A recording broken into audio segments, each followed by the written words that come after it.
Com relação ao detalhamento do ESE e as diferenças entre o Dublin Core, eu não posso responder detalhadamente, porque eu não sou especialista em metadados. Nós temos um especialista nesta área, mas a principal diferença diz respeito aos diferentes desafios que nós temos usando o Dublin Core diretamente. Eu acho que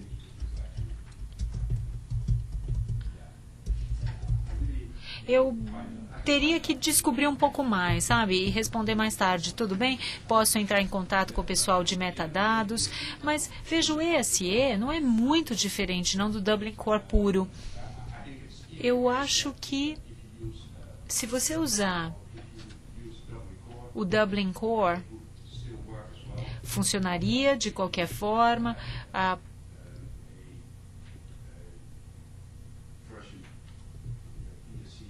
Eu acho que é ESE 2.1 e para a nova produção, agora nós pedimos ao pessoal de conteúdo que nos entreguem ESE 3.2. Pequenas diferenças realmente para ter certeza de que os resultados apareçam melhor na Europeana, é isso. Só para lidar com algumas inconsistências, mas não conseguiria detalhar realmente quais são os componentes do Dublin Core que são diferentes.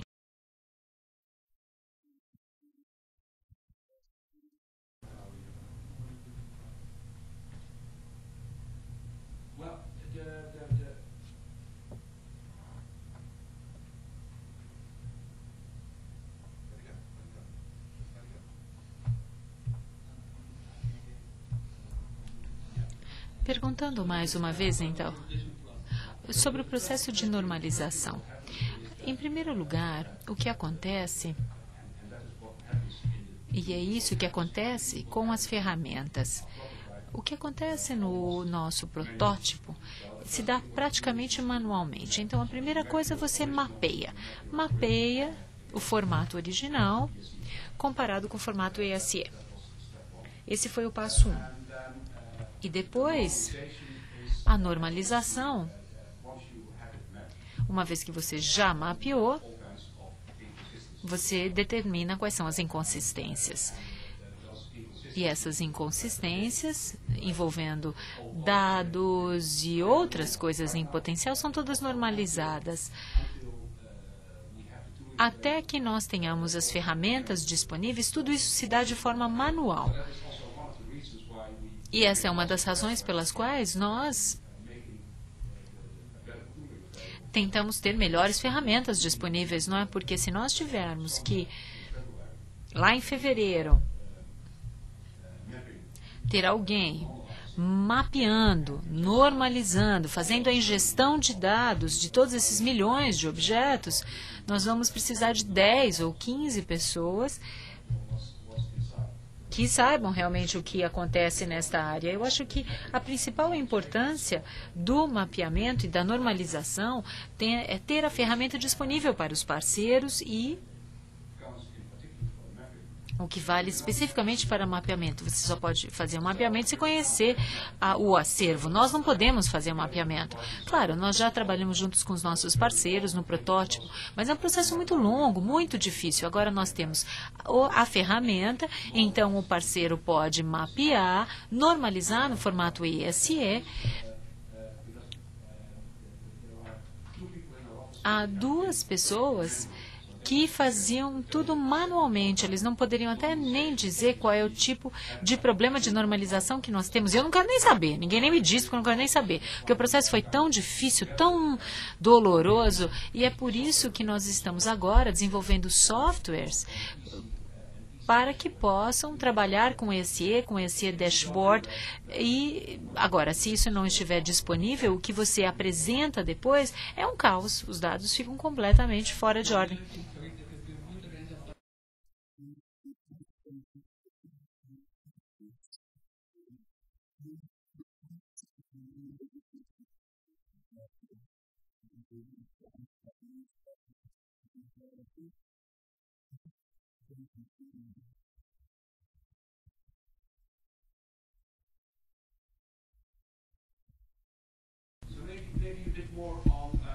Vou falar agora um pouquinho mais, antes de continuar, falar um pouco mais sobre a organização e por que nós temos tanta variação. Aqui nós vemos a Fundação EDL e Europeana e todos as diferentes organizações ao nosso redor. Então, aqui é o universo EDL e Europeana. E aqui nós vemos os projetos que ajudam na agregação dos dados. Então, nós temos as bibliotecas IBNet, Athena, todas que vêm listadas no slide, Culture.France, Itália, etc. Com essas grandes organizações nacionais, nós temos contato direto. Com os institutos menores na Europa, nós trabalhamos a partir de um agregador de informações. Quando não há, então, um outro ponto, né, uma outra área de trabalho, então trabalhamos a partir destes agregadores de conteúdo e de informações. A maioria desses projetos aqui são todos financiados pela Comissão Europeia, exceto pela Europeana, que tem um pequeno escritório. Há todo um universo de muitas pessoas trabalhando com agregação de dados. E aí, então, por exemplo, nós temos Sterna, Presto Prime. Então, são todos os diferentes projetos que fazem parte da Europeana. Então, a Europeana local é um agregador, não é um portal, e ela reúne, então, diferentes museus e arquivos. O Europeana Film Gateway é um portal e ele cria esse gateway, fazendo com que os filmes estejam disponíveis no Europeana. Nós vamos fazer um link, eles vão fazer a agregação de dados para a Europeana. A Athena é um agregador, não é um portal, e ajuda os museus a trazerem o seu conteúdo para a Europeana. ApeNet é um portal, então ele cria mais arquivos e faz com que eles estejam disponíveis à Europeana. Presto Prime é uma rede de excelência para a preservação dos arquivos audiovisuais. Presto Prime reúne instituições nacionais que fazem a conservação das informações audiovisuais, os registros de televisão. Presto Prime é a fundação responsável. Nós temos diferentes instituições em cada um dos países. A BBC é uma instituição na Holanda, na França, etc. Externa, que é uma rede de referência externa com base na rede e com base no web, não é? E semântica, que faz, então, a reunião desses conteúdos. Aqui nós temos outros projetos, alguns já em andamento, BHL Europe e EU Screen, que faz a padronização do setor audiovisual. Vejam que são diferentes iniciativas buscando a padronização.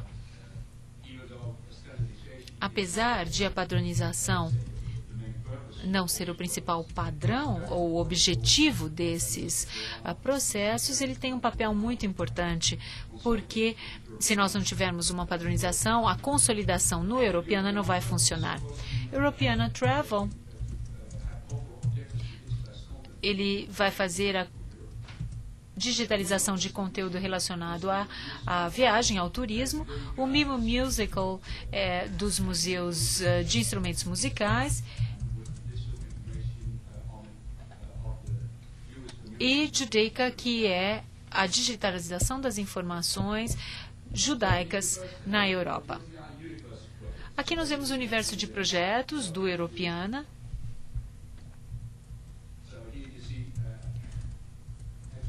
Aqui vem todos os projetos que agregam conteúdo.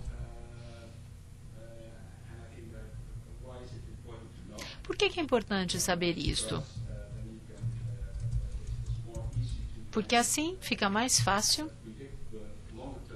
prever o impacto a longo prazo do Europeana, porque, na verdade,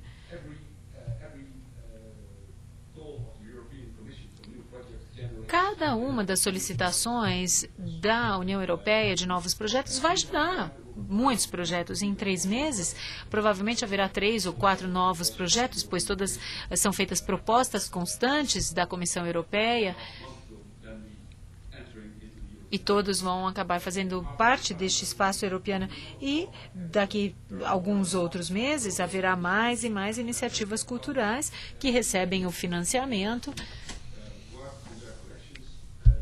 E eles vão trabalhar com seus acervos, fazendo a agregação dos metadados no sistema Europeana, ou no portal Europeana.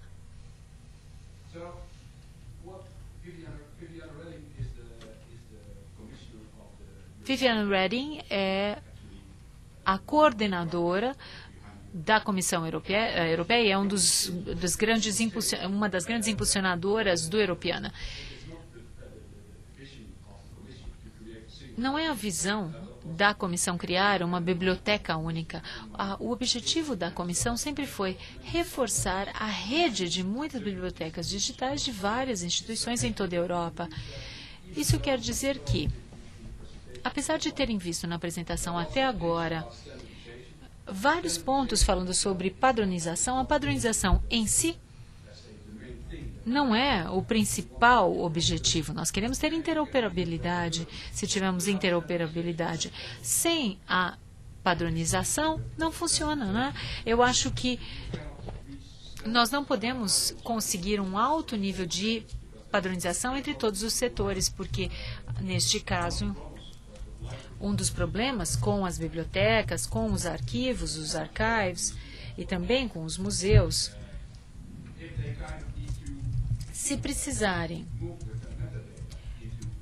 levar os metadados em Dublin Core ou no nosso modelo de dados do Europeana, eles vão ter dificuldade, pois o formato proprietário de cada um deles é muito mais rico, obviamente, do que qualquer outra informação que poderia funcionar entre todos os setores. E a interoperabilidade é essencial para a Europeana e é por isso que, além da minha equipe técnica, eu tenho um colega que é responsável por garantir o desenvolvimento, a nossa direção adequada em termos de interoperabilidade. Em relação a metadados, nós temos para a coleta OAI PMH, nós temos o Dublin Core e outros formatos são opcionais. E somente um número limitado deve ser usado como prefixo para a busca. Essas técnicas de mapeamento com interoperabilidade para o mapeamento semântico e para o uso dos dados, dos metadados, exatamente garantindo um perfil uniforme e de busca possível. Nós temos alguns padrões utilizados que são publicados, mas em nível de padrões, a maioria deles são também com um código-fonte aberto, que são utilizados para a busca. Nós usamos SRU. No protótipo, em vez de usar o SOAP, nós estamos usando JSR. Vamos ver o que vai acontecer na primeira versão, se vamos usar o SOAP ou o SRU. Ainda estamos também pensando no OpenSearch. Para a sintaxe, nós temos XML. Se nós trabalharmos mais em termos de semântica, nós vamos usar o SCOS, OWL e RDF, Spark QL para as buscas avançadas e alguns outros padrões.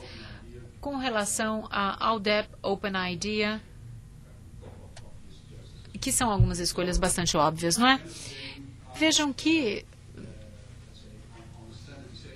em termos de padronização, de standards, nós não somos um instituto de padronização ou uma força que vai obrigar todo mundo a seguir a mesma coisa. Nós seguimos os padrões, que são os padrões aplicáveis e que podemos facilmente encontrar. Mas, como eu já disse, é mais importante manter a interoperabilidade para ter certeza que nós possamos conseguir as buscas cruzadas.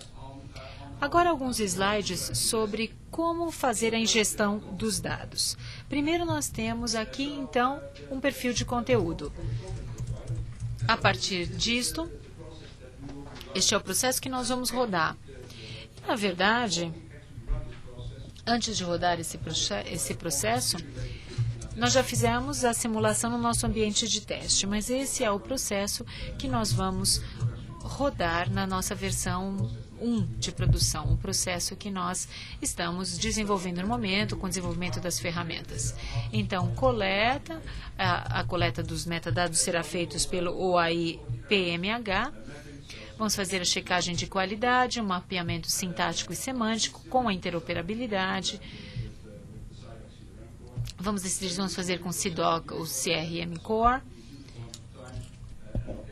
Depois o pré-processamento com as correlações de tempo e localização uniforme e o formato em RDF XML. Daí, nós vamos fazer então a transmissão para o RDF Store da Europeana e vamos criar os objetos intermediários, Surrogate Objects, que vão ser exportados para a nossa plataforma. Partes deste slide mostram exatamente o que tínhamos planejado.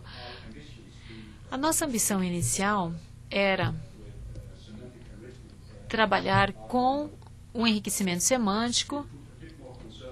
E agora, nessa primeira versão, como eu lhes disse, ela é um pouco mais conservadora. Estamos um pouco menos ambiciosos, mas queremos ter esse processo em sua plenitude na nossa segunda versão. Então, nós temos esses objetos em RDF, exportados para a principal memória. E nós temos o portal principal do Europeana. Quando nós tivermos os APIs prontos, poderemos fazer qualquer busca, qualquer pessoa que incorpore o nosso API poderá ter o mesmo recurso de busca, pois poderão lançar mão de algumas partes da funcionalidade oferecida pelo Europeana.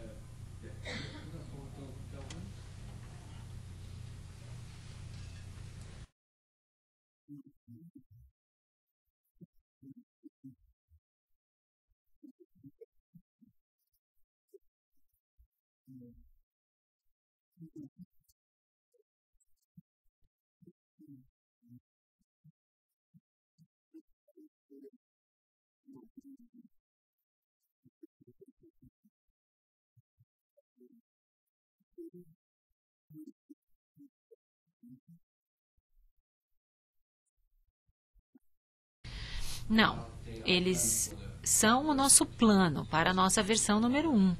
Então, esta é a versão 1 que nós vamos ter. Como eu disse antes, o protótipo é um protótipo só, né?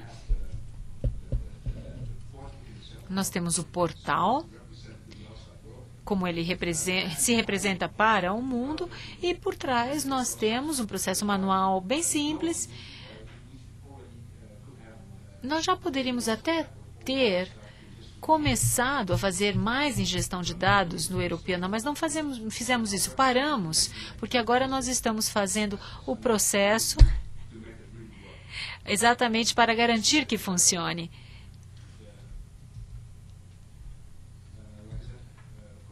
Como eu disse, o portal que nós temos hoje é um portal de busca, né, para que tenhamos o entendimento de como funciona. Agora, o que está por trás para a ingestão e manutenção de dados ainda não existe. Nós temos que fazê-lo. No momento, os meus colegas e outros membros do projeto estão trabalhando na especificação deste workflow. E eu pedi especificamente que fizessem esta tradução detalhada do fluxo de trabalho. Eu não posso, obviamente, criar um software só com base nisso. Isso está muito resumido. Eu preciso ter requisitos funcionais detalhados, especificações detalhadas realmente do que querem fazer. Então, estão trabalhando com isso agora. Deve estar pronto até o final de setembro, começo de outubro. E com base nessas especificações detalhadas, eu vou trabalhar com o pessoal de arquitetura para desenvolver. Isso é só o fluxo, né? E é um fluxo até bastante simples. O fluxo detalhado é muito mais complexo, pois nós precisamos fazer verificações de qualidade e outras atividades. Aqui é bastante esquemático. Em outubro, provavelmente, se quiserem, depois eu posso mandar as informações, apresentar os fluxos de trabalho, os workflows detalhados, que nós começaremos a trabalhar de novembro a fevereiro. De novembro a fevereiro, eu vou ter 4 meses de desenvolvimento para exatamente ter essas ferramentas. Hoje temos só as pessoas. Bons especialistas de interoperabilidade fazendo tudo manualmente. Eu acho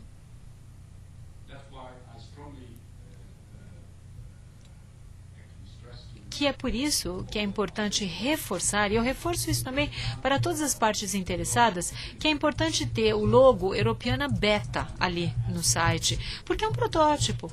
E o que as pessoas muitas vezes esquecem é que antes de nós termos tudo pronto, protótipo ou beta, nós temos que ter certeza de que todos os sistemas estão dispostos para que tenhamos uma boa escalabilidade, né? Sustentabilidade.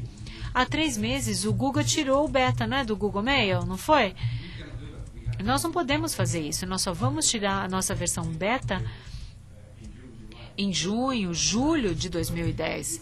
Mas antes disso, nós vamos querer ter um workflow muito bom, exatamente garantindo que nós podemos fazer a ingestão de dados, mas também a sua manutenção.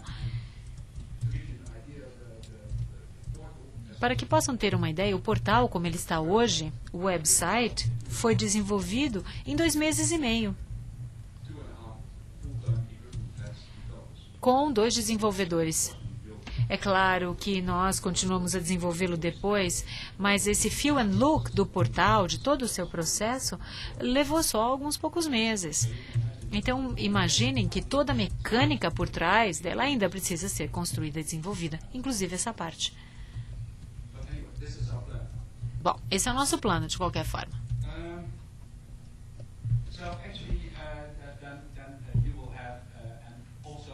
Além disso, esses objetos surrogate intermediários vão ser criados. Eu acho que a sua resposta veio um pouco cedo, porque nós temos que o Europeana hoje, o protótipo, é uma comprovação de conceito. A ideia é validar as tecnologias e, no que diz respeito à busca, fazer um alinhamento de semântica num conteúdo multidimensional e também para obter a experiência com a gestão de dados, o seu mapeamento dos grandes formatos de metadados, as linguagens, os vocabulários. Então, com base na experiência que nós agregamos nos últimos anos, nós pudemos fazer esses workflows esquemáticos e agora nós temos alguns mais detalhados. o software sempre tem a ver com a implementação das coisas que alguns dos especialistas têm na sua mente, não é? Como fazê-lo isso?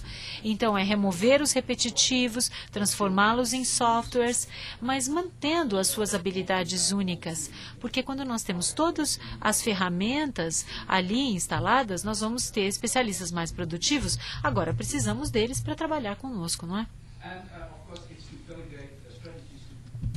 Para validar as estratégias e garantir escalabilidade, capacitações futuras, agilidade, etc. Eu creio que no início ninguém esperaria que nós teríamos um nível tão alto de busca, visitas e tráfego como tivemos no primeiro mês. O nosso lançamento original se deu em novembro e nós estávamos preparados para suportar 400 ou 500 usuários. Mas depois de novembro, quando o site, ou quando as pessoas começaram a dizer que o site teve um crash, mas isso que parou de funcionar, mas isso não aconteceu. Simplesmente o software ele se lentificou um pouco devido a um grande número de sessões que foram acessadas e abertas simultaneamente.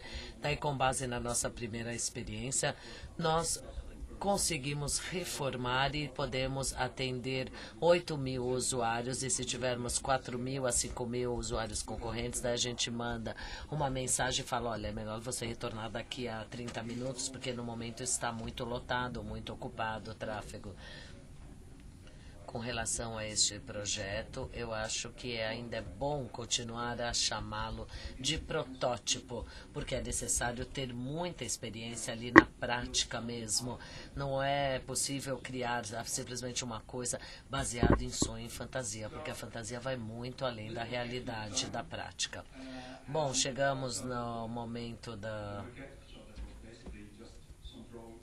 de toda a descrição do nosso trabalho a partir de novembro, depois a Europeana, ela está baseada aqui nessa apresentação de PowerPoint, e a criação do protótipo iniciou-se em junho de 2008.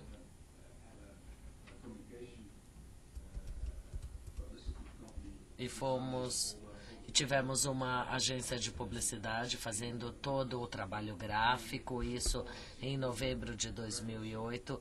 E o nosso site ficou preparado. Quando ele foi enviado para a produção, eu acho que ele ficou fora do ar no máximo por um dia, ou menos mesmo do que um dia, com um pouco de lentidão no seu acesso. E foi por isso que eu fui contratado neste momento, para poder verificar o que poderia ser feito. Depois de algumas semanas, voltou a rodar, mas a gente teve que reestruturar algumas funcionalidades básicas, especialmente aquela funcionalidade que realmente força os usuários a ficarem mais tempo conectados. E isso é feito a partir de aplicações de registro dentro da Europeana, quando a pessoa realmente preenche aquele formulário para que realmente pudesse acessar o site. Algumas das nossas funcionalidades estava baseada nas sessões. As sessões normalmente eram muito longas e daí nós redesenhamos tudo isso para manter as sessões um pouco mais breves, resumidas. E tivemos um relançamento da Europeana em março de 2009, dessa vez sempre trabalhando com uma versão de manutenção que é liberada a cada 2 meses, em que trabalhamos as principais funcionalidades e as questões de desempenho. Uma vez que eu trabalho já tantos anos em software, não há aplicativos que são perfeitos de cara. Então, esse processo de desenvolvimento é um processo interativo, assim como a forma como você gerencia o aplicativo durante o seu ciclo de vida está voltado a uma melhora contínua, melhorando o desempenho e ajustando aqui e ali. Se quiserem dar uma olhada na liberação deste site, como tudo foi desenvolvido, nós temos aqui o firewall, é claro, ele roda sobre um firewall, e nós temos aqui a função de download e upload. Nós queremos ter uma superfície de internet que seja bem flexível e que possa lidar no caso de congestionamento na internet ou no nosso website. Se por qualquer razão nós recebermos publicações de alguém que esteja transmitindo aquela publicação, seja essa exibição de uma ferramenta cultural ou de uma biblioteca digital, isso é possível também. Nós vamos ter daí, é claro, um número de visitas muito maior no caso dessas exibições online ou transmissões online. Para que entendam melhor como funciona, nós não temos a nossa infraestrutura hospedada por uma instituição cultural ou uma biblioteca, e sim com um servidor comercial. E por quê? Porque nós temos exigências muito importantes, nós temos que estar funcionando 24 horas, 7 dias por semana, e muitas vezes, se trabalhamos com as agências mais acadêmicas ou o espaço de biblioteca, eles têm a sua manutenção que ocorre de segunda a sexta e depois de sexta à noite a domingo. Nós temos problema porque esse pessoal não está trabalhando ativamente e nós precisamos estar alertas para toda a superfície europeia.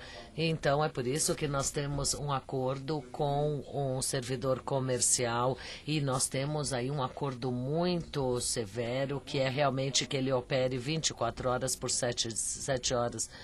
7 dias por semana. E caso caia essa conexão ou o servidor não esteja disponível, eu recebo uma mensagem no meu celular imediatamente me precavendo a respeito do problema.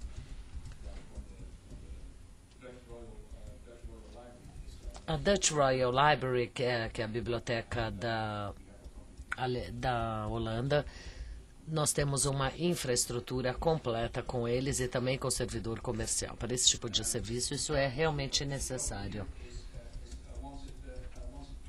Uma vez que ele passa deste nível de equilíbrio, nós vamos ter os servidores de imagem, de slave. E o que o servidor de imagem faz é um pré-processo do objeto através da digitalização da imagem e depois ele é armazenado em vários arquivos e depois é necessário recuperar o objeto se o HTTP necessitar isso.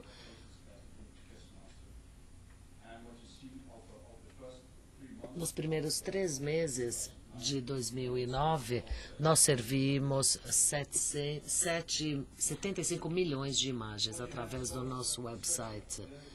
Servidor de busca SOLR. Lucene Solar é uma ferramenta e depois temos o solar instalado.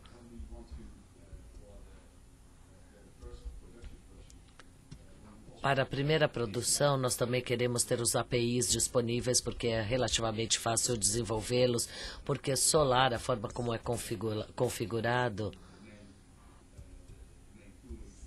já tem as principais ferramentas para desenvolver o aplicativo do API, daí fica muito mais fácil trabalhar com o API.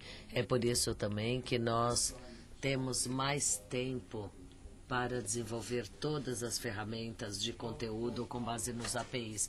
Mas ambos, eles estão trabalhando aí para a nossa produção. O que nós temos na ferramenta de busca Solar? Nós temos a versão 3 e, no momento, o que vamos fazer em termos de produção ainda não foi decidido, será decidido em conjunto com alguns arquitetos em outubro, mas no protótipo nós temos interface para querying e para atualização de índices e temos também índices de escalabilidade, nós temos índices de multithread e temos alguns adicionais para algoritmos clássicos, autossugestão, numéricos, querying e etc.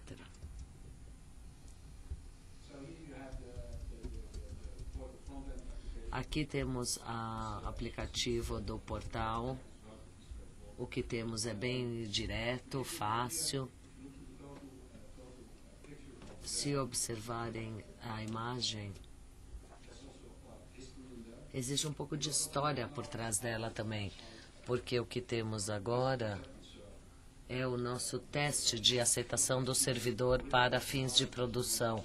Aquele ambiente original no qual nós lançamos ao vivo trabalhou numa configuração de máquinas virtuais apenas, e o que nós fizemos para torná-lo mais estável e de maior escalabilidade foi o servidor de imagem, que basicamente é um hardware.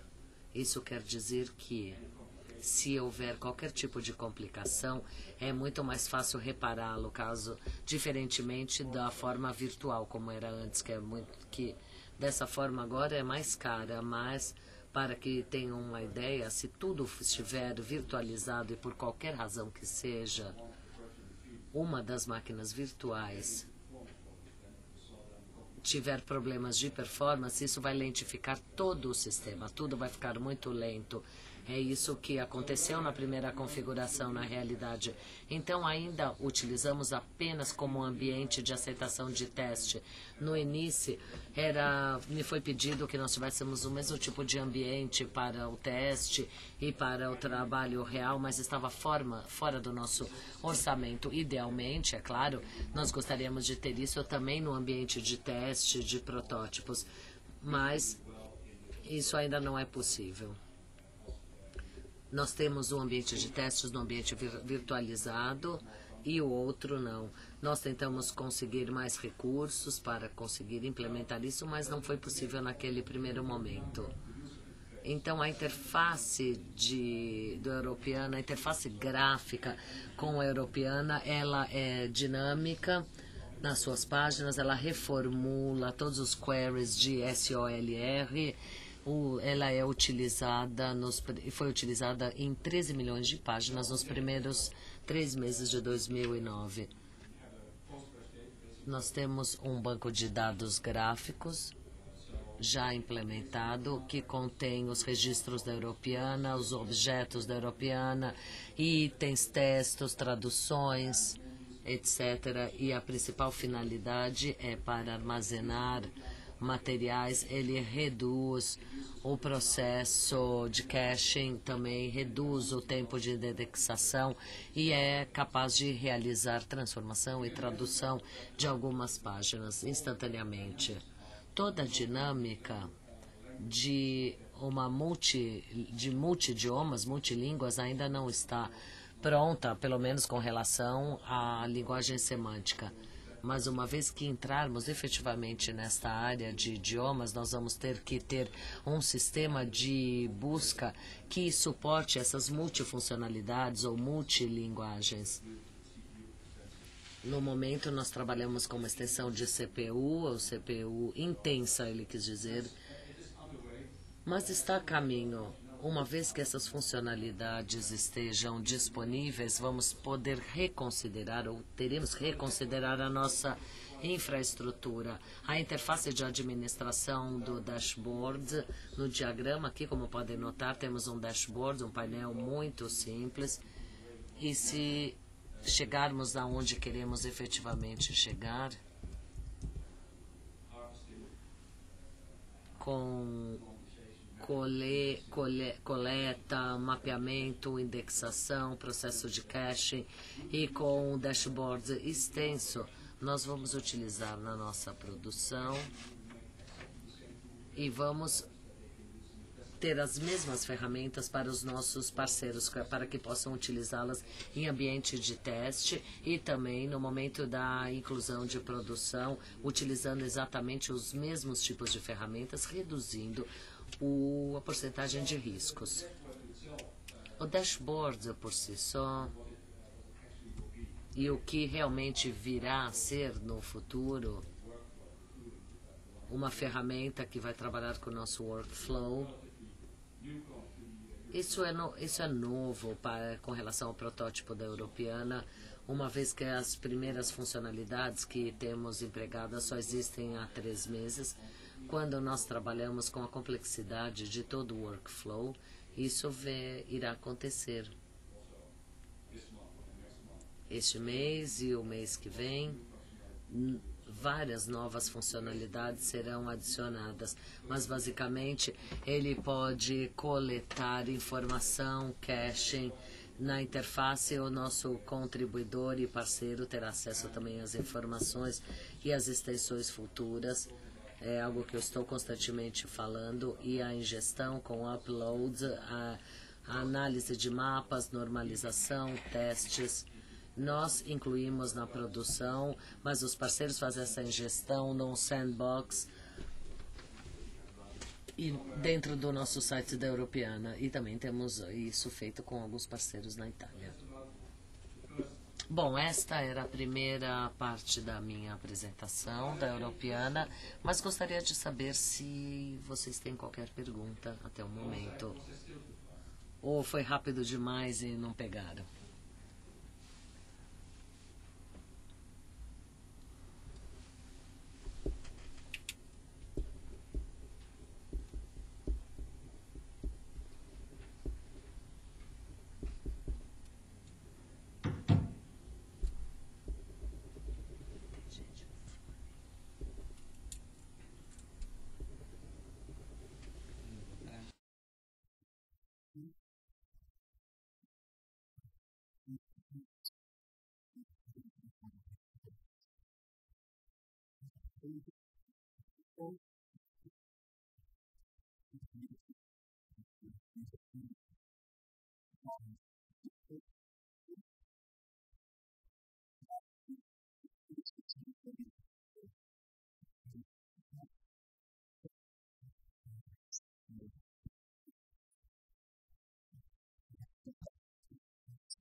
Obrigado, Carlos, pela pergunta.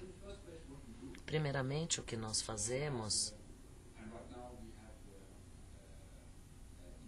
no momento nós temos ESE FreeDot. ESE 3.2 é a versão que temos no momento.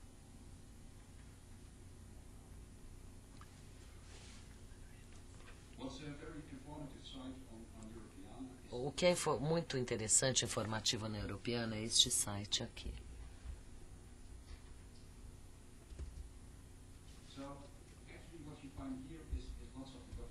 Aqui temos uma série de documentos da Europeana, .eu, e contém todos os tipos de documentos dos nossos parceiros, ou para os parceiros, dando as diretrizes de mapeamento e normalização para um protótipo da Europeana. Isto dá ao parceiro diretrizes ou protocolos de como ele pode atender e normalizar os dados. Além disso, nós fornecemos também um esquema XML. Então, com as diretrizes de mapeamento, de normalização e com o XML, a pessoa técnica do departamento pode dar início ao trabalho. E também no futuro, quando ele tiver a configuração de ferramentas para mapeamento e normalização, ele pode tentar o sandbox. Mas nós não temos nenhuma influência sobre os nossos parceiros ou na sua capacidade de fazer ou não fazer. O que temos, sim, são contratos com os nossos parceiros que vão fornecer conteúdo à Europeana. Nós assumimos que eles têm a competência, a habilidade suficiente para fazer isso. Nós fornecemos todo o conjunto de documentos. Mas se durante o processo, por qualquer razão, durante o pré-processo, por assim dizer, O parceiro ele tem que mapear, normalizar, até que o parceiro diga, olha, eu estou pronto para ingestão, estou pronto, olha, os dados não estão prontos, mas eu vou planejar. E se durante a fase de perguntas e respostas deste processo, se a coleta não atender a nossa forma de mapeamento, de normalização, uma pessoa de garantia de qualidade vai dizer, olha, não aceitamos, por favor, refaça o seu trabalho, não está bom desta maneira.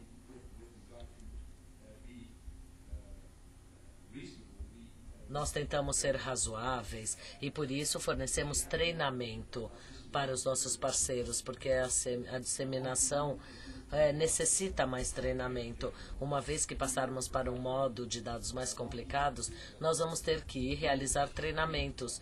Vamos dar treinamentos aos nossos parceiros quando todas as nossas ferramentas estiverem prontas, mas nós não temos nenhuma organização ou qualquer poder político sobre os nossos parceiros. Temos, sim, acordos, e nesses acordos eles dizem, sim, podemos fazer isto ou não.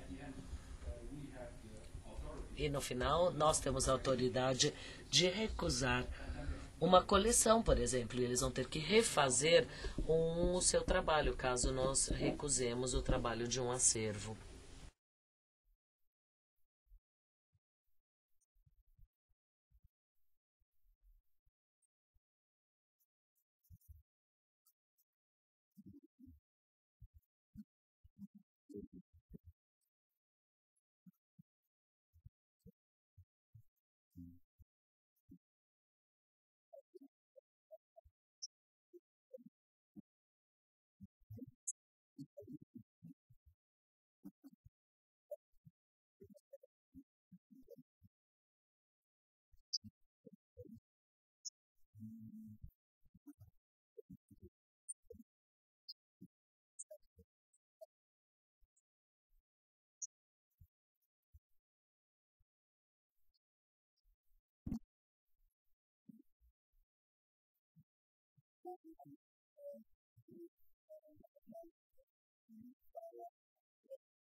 Acabamos de finalizar o primeiro Europeana Lab, né? Lab de laboratório. Daqui a 3 dias, vocês vão poder ir acessar o URL europeanalabs.eu e isso vai levá-los à primeira interação do nosso ambiente de fonte aberta. Essa primeira interação aberta que vai ocorrer de agora até o final do ano, mas apenas para os nossos parceiros, disponível apenas para os nossos parceiros. Na página URL, vocês poderão acompanhar todos os desenvolvimentos.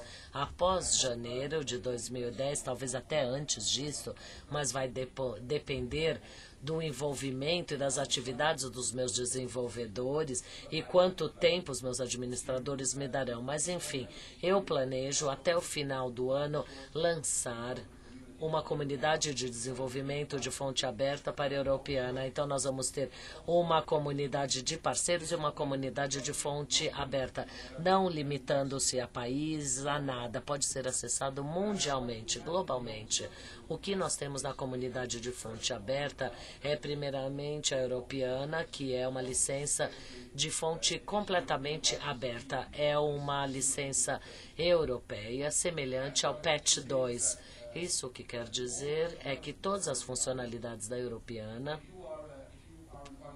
se vocês fazem parte de uma organização, por exemplo, com desenvolvedores Java, que já apresentam alguma experiência em liberar portais ou com base em Java, com o uso de Hydronet e com as ferramentas de Mayfan, em poucos dias, com certeza, vocês vão ter um portal semelhante ao Europeana, com todas as funcionalidades da Europeana, incluindo os APIs, incluindo todas as ferramentas. A única coisa que precisam fazer é buscar algumas habilidades. É de fonte completamente aberta, o download pode ser feito integralmente. E uma vez que as comunidades de fonte aberta estiverem já estabelecidas, É claro que a equipe de desenvolvimento chave da Europeana vão continuar a desenvolver funcionalidades, mas outras funcionalidades virão também da fonte aberta, do Space, com algumas funcionalidades mais específicas que não são de interesse direto ao nosso projeto principal, mas talvez a outras pessoas, para aqueles desenvolvedores que estão na linha de frente. Mas tudo estará disponível para que entendam. Eu pretendo ter a minha versão de fonte aberta até março de 2010, mas eu acho que já teremos tudo isso pronto até o final deste ano.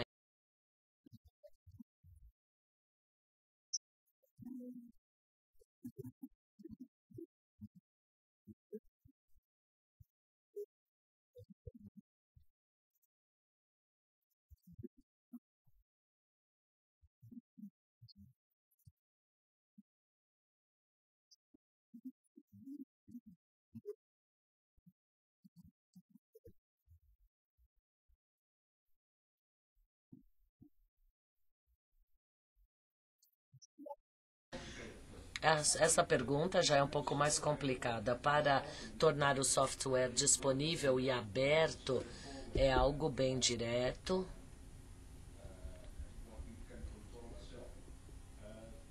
Sobre o que podemos controlar.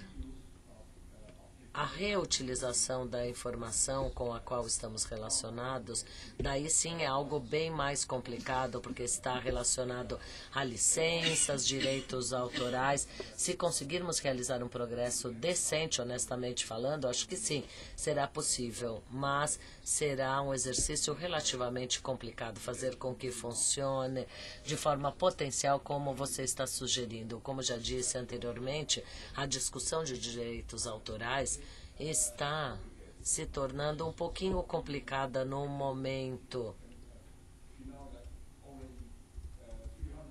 Se souberem, já que 300 por 300 APIs, thumbnails já são direitos autorais, imaginem o tamanho do trabalhão aí.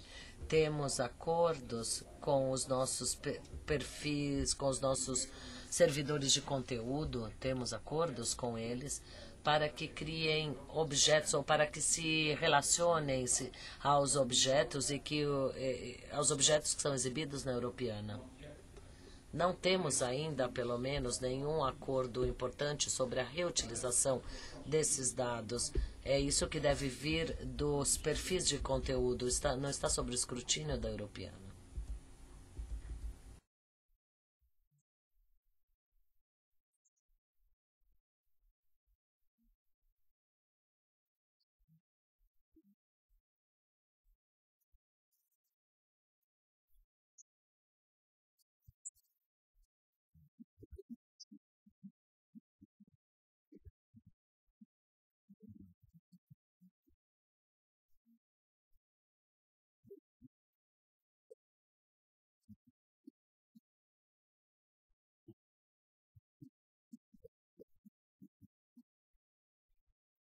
A project is taken upon that manner.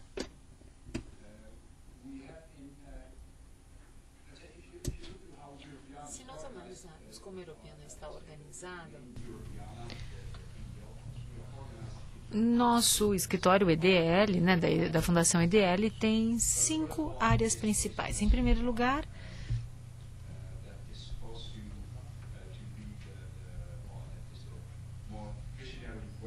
é o trabalho mais visionário, trabalhando com requisitos dos usuários, direitos autorais. Então, este é o URL que eu acabo de lhes mostrar. Nós temos ali exatamente o trabalho que estão fazendo nesta área. Os pacotes de trabalho, os advogados, nós todos trabalhamos na divulgação das informações, e muitas informações não estão sujeitas a direitos autorais. Tudo bem. Agora, se estiverem protegidas por direito autoral, a coisa é um pouco mais complicada. Nós temos que saber qual é a licença que existe, nós temos que criar suportes, elementos e tudo mais. Então,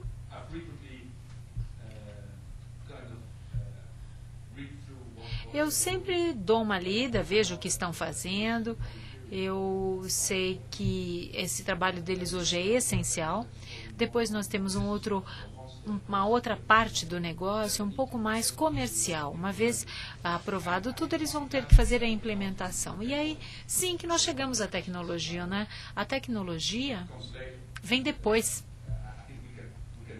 Nós podemos até fazer as tecnologias, mas se nós não tivermos o substrato jurídico necessário, nós teremos que parar e esperar o ok.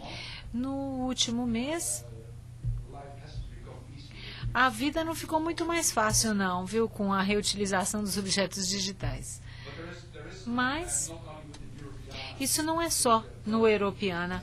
Provavelmente, em vários outros projetos europeus em que eu não tenho conhecimento, outras coisas semelhantes acontecem. É a mesma questão da interoperabilidade. Não só um problema nos documentos da Europeana, mas sim nas documentações científicas do governo. Então, não são coisas isoladas, não. Eu acho que são coisas que acontecem em diferentes áreas, em diferentes segmentos desta sociedade de instituições e organizações que querem desenvolver as suas interfaces de informação na internet.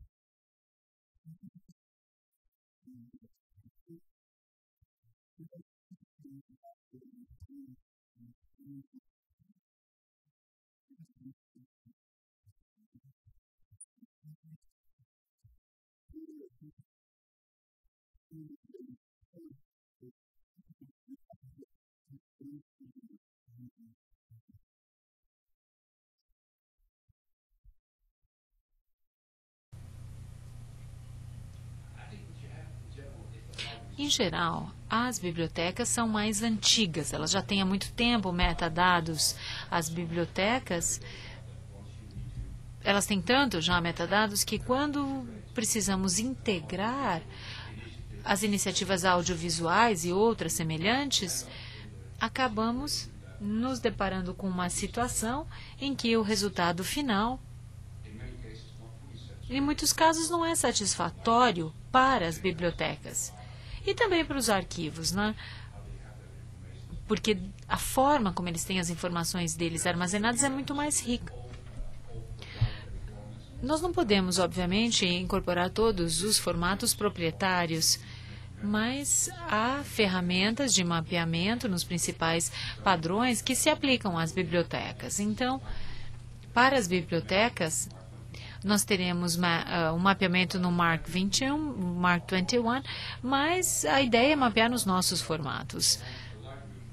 Quando a biblioteca quer manter a sua missão de continuidade, ela tem que continuar com o seu método de dados. Não podem depender da Europeana para isso, pois o Europeana não é um denominador comum, mínimo. Não é isso, eu não gosto disso, mas nós somos uma versão que tenta mostrar o que está acontecendo em todos os lugares. Nós tentamos fazer isto com o banco de dados, com o Europeana, nós tentamos fazer um mapeamento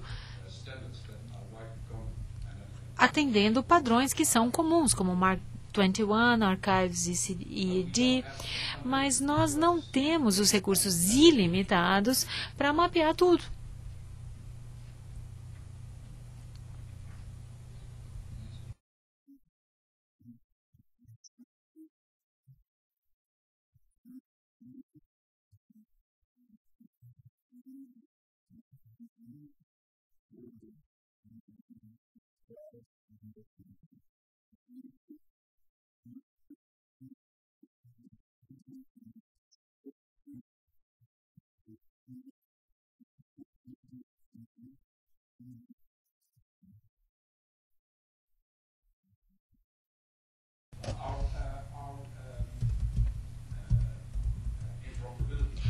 nossa equipe de interoperabilidade está usando isto no mapeamento, mas esse é um processo manual. Então, eles fazem o trabalho ajudados pelas ferramentas. E quando nós tivermos todo o workflow e todas as ferramentas, vamos determinar um roadmap de quando vamos fazer a implementação dessas ferramentas. Mas isso faz parte do nosso planejamento de desenvolvimento e de integração no nosso dashboard para mapeamento e normalização. Faz parte do nosso plano. Eu ainda tenho que analisar um pouco mais detalhadamente, porque a ideia é sempre ter o máximo possível na primeira versão, todo o documento completo, e eu quero ter isso até 1º de outubro. Aí eu tenho o que eu gostaria de conseguir da nossa equipe de ingestão de dados.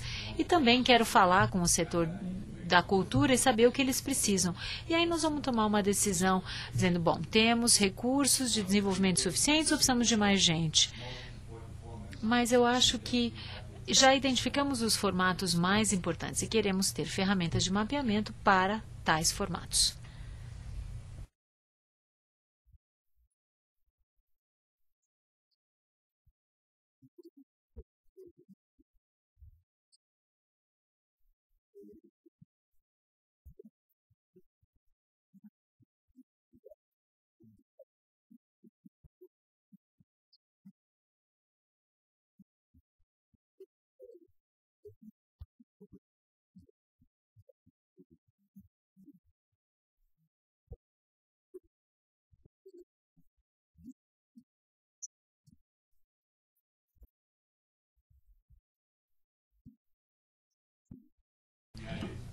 Sim, é assim.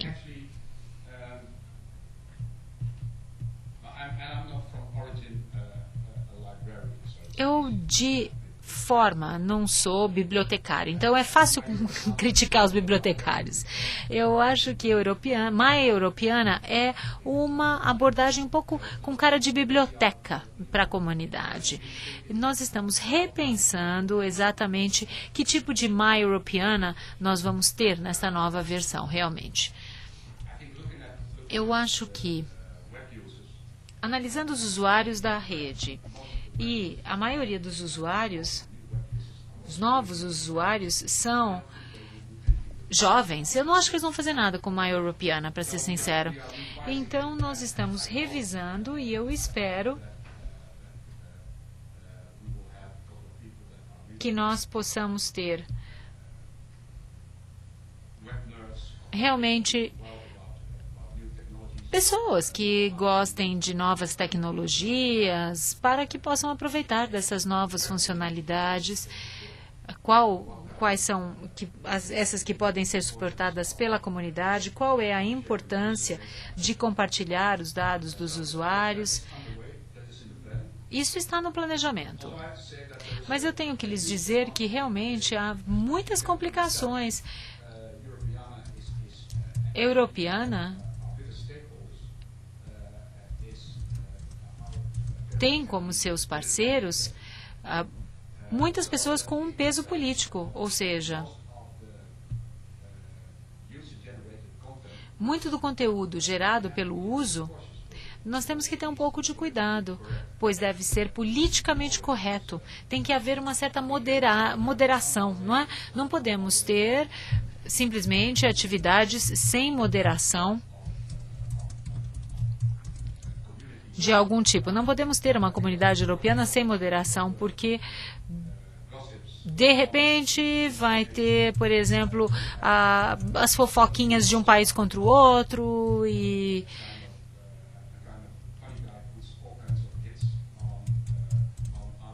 gracinhas sobre o Adolf Hitler, que não tem muita graça em algum outro país, ou as pessoas que vão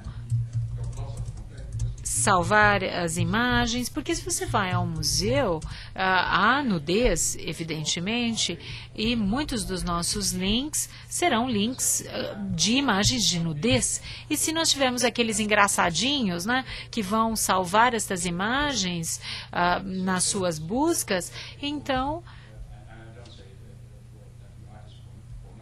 Eu não estou falando de pornografia, claro, mas isso pode dar uma conotação errada. Então, como é que nós vamos fazer isso? Como é que nós vamos fazer essa moderação das comunidades, criando algoritmos, não é, de classificação? Porque se uma pessoa quer ter a sua pesquisa como dominante e adicionar o tempo inteiro, isso pode ter dificuldades. Então, nós temos que analisar todas as situações. E eu acho que antes de começarmos a desenvolver esta parte, como no protótipo, nos pediram para fazer alguma coisa, mas agora não. Agora nós temos que criar algo que foi devidamente pensado, analisado, que vem de uma solicitação, para que haja eficiência e para que tenhamos a cara certa no portal Europeana. Como somos patrocinados por todos os países europeus, nós não podemos e não temos a liberdade que muitos sites comerciais têm. Eu acho que, eu não sei exatamente o que teremos em My Europeana, mas com certeza nós queremos ter pessoas cooperando, mas com a presença de um moderador. É como a discussão do Wikipedia hoje. O Wikipedia, na Alemanha, começou tendo a moderação. E agora, o Wikipedia em todo o mundo... no começo não havia moderação, perdão, mas hoje nós temos a moderação e as informações, o acesso à publicação livre de informações nem sempre traz a precisão que nós desejamos. Responde a sua pergunta?